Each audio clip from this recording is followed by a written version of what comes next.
Your car payment is not $600 a month. That is a lie. The real number is closer to $450,000. And I am going to show you the exact math right now. Before we get into the math, I need to tell you something about how car dealers are trained to sell. They are not trained to show you the total cost of a vehicle. They are trained to show you one number and one number only, the monthly payment. Can you afford $499 a month? That is the question. Not, can you afford $41,000? And that framing is not an accident. It is a sales technique. Because when you think in monthly payments, you start making decisions that would look insane if you saw the full picture. People stretch 5-year loans to 7 years just to get the monthly number down, and every extra year is thousands more dollars in interest going straight into the lender. So let us look at the actual math. You buy a $35,000 car in 2026. You put nothing down, which most people do not. Your APR is 7%, which is actually on the low end right now. Loan term is 60 months. Your monthly payment is $693. And by the time you make that last payment, you will have paid $41,580 for a car that's stickered at $35,000. That $6,500 gap is just the interest, before insurance, before maintenance, before registration, before gas. The true annual cost of owning a new car in 2026 is closer to $12,000 to $14,000 per year when you add it all up. Most people have no idea because they only ever see the monthly. Now here is the part that really hurts. Depreciation. A brand new car loses approximately 19 to 22% of its value in the first 12 months. Not over 5 years, in the first year. You drive off the lot on Monday, and by Tuesday the car is worth $7,000 less than you paid for it. By year 5, most new cars have lost between 45 and 60% of their original value. You paid $41,000. 5 years later that car is worth $17,000 to $20,000. You paid more than double what it is worth. That is not a purchase.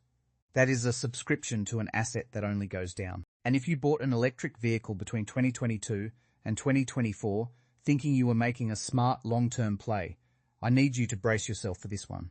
Some of the most popular EV models from that era lost between 40 and 60% of their resale value in under 3 years. Not because the cars are bad, because the technology moved faster than anyone predicted, and last year's EV is now effectively obsolete. One specific example.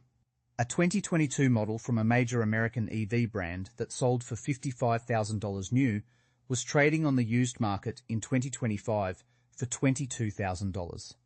That owner lost $33,000 in 3 years, $10,000 a year, $830 every single month. Gone. So we have got interest costs, we have got depreciation, and now I want to show you the third layer, the one that most financial content never touches. Opportunity cost. What does that money grow to if you invest it instead of spending it on a depreciating asset? Let us use $600 a month as our baseline, roughly the average used car payment in America right now. If instead of sending that to a car loan, you invested it into a low-cost index fund averaging 10% annually, which is close to the S&P 500's historical return, here is what happens. In 5 years, you have $46,000. In 10 years, $123,000. In 20 years, $458,000. Let me say that again because I want it to land. The difference between having a car payment and not having one, over 20 years, is $458,000. That is not a rounding error. That is a retirement. That is financial independence. That is the reason a car payment is not really $600 a month. Now I know what some of you are thinking. Okay, but I need a car. I live in America. Public transit is not realistic for most people. I am not saying do not own a car. I am saying understand what your car is costing you in total wealth and make a conscious decision about it instead of an accidental one. Here is the rule I use. Total monthly car costs, your payment, your insurance, your fuel or charging costs, should never exceed 15% of your monthly take-home pay, not your gross income, your take-home.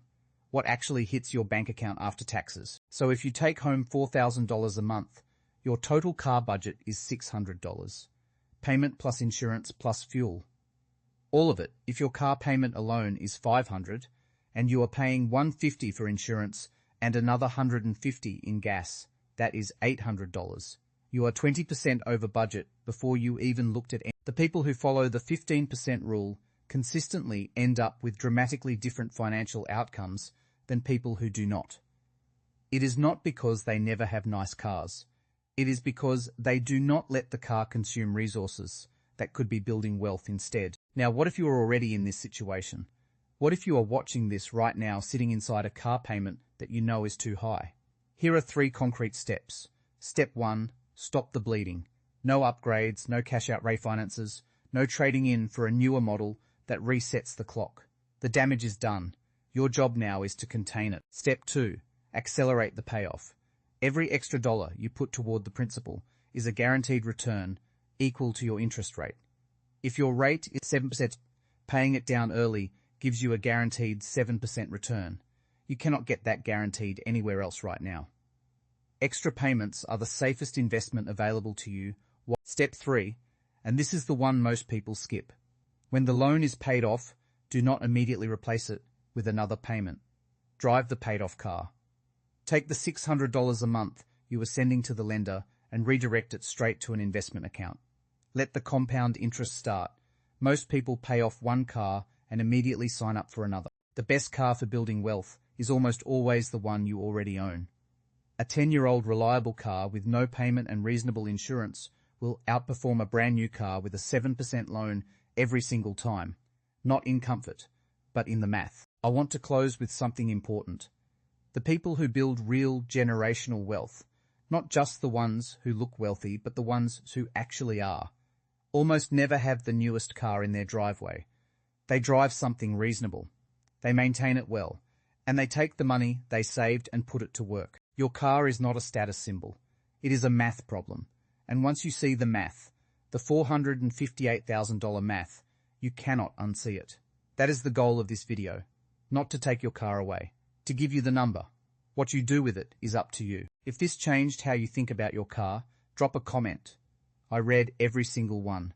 And if you want to see the full compound interest breakdown with actual charts and numbers showing your specific situation, that is exactly what the next video covers. I will see you there.